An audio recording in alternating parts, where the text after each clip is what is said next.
Okay sir. Next ఏమన్నా మా అందరికీ తెలుసు, సోదర సమానులు వారు మాజీ ఉప ముఖ్యమంత్రిగా కూడా పనిచేశారు, మాడుగుల శాసనసభ్యులుగా కూడా వారు పనిచేశారు. వచ్చినప్పటికీ ఎన్నికల్లో పెద్ద ఎత్తున మనం ఓటమి చెందినప్పటికీ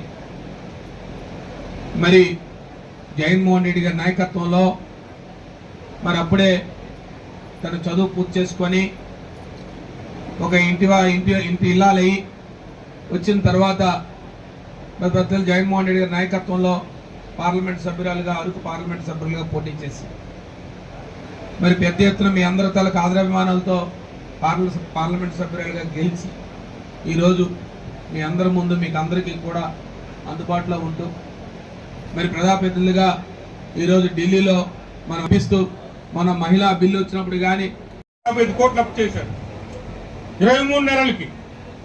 జగన్మోహన్ రెడ్డి గారు 60 నెలలకి 3,32,000 కోట్లు అప్పు చేశారు.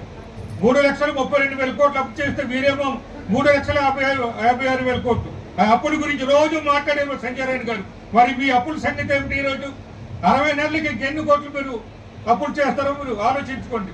కాబట్టి ఇవన్నీ దృష్టిలో పెట్టుకొని ఎన్నికల సమయం వచ్చిందో దగ్గర పడ్డది కాబట్టి అందరం కూడా సంక్షిప్తంగా నేను గ్రామాలు తిరుగుతాను. అన్ని కూడా మీరు ఏ పంచాయతీ పిలిచినా, ఏ వార్డుకు పిలిచినా, ఎప్పుడు పిలిచినా గతంలో అలాగా మనం ఇవన్నీ చెప్పడానికి మరి మన పెద్దలు మరి ముత్యాల నాయుడు గారు, డిప్యూటీ చైర్మన్ గారు, అలాగే ఎంపీ గారు, మాజీ ముఖ్యమంత్రి జగన్మోహన్ రెడ్డి గారి ఆదేశాల మేరకు ఈరోజు మొట్టమొదటిగా ఇప్పటికే 2 స్థానిక సంస్థల ఎన్నికల్లో 2 విభాగాలు పదవి విరమణ చేశారు.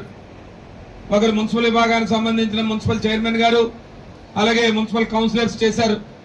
అలాగే ఇప్పుడు స్థానిక సంస్థలకు సంబంధించి గ్రామ సర్పంచులు వారి పదవీ కాలాన్ని పూర్తి చేసుకున్నారు. వారికి కూడా కొంతకాలం సన్మానం చేశారు. మరి రాజేంద్ర గారి అడుగుజాడలతో ఎన్నో విలేజెస్ లోని తాగునీరు కానివ్వండి, రోడ్లు కానివ్వండి, మౌలిక సదుపాయాలు ఎన్నో కల్పించారు. అవే కాకుండా ప్రతి ఒక్క కుటుంబంలోని సమస్యలు తమ సమస్యలుగా భావించి మరి రాజేంద్ర గారి అడుగుజాడలతో ఎన్నో విలేజెస్ లోని తాగునీరు కానివ్వండి, రోడ్లు కానివ్వండి, మౌలిక సదుపాయాలు ఎన్నో కల్పించారు.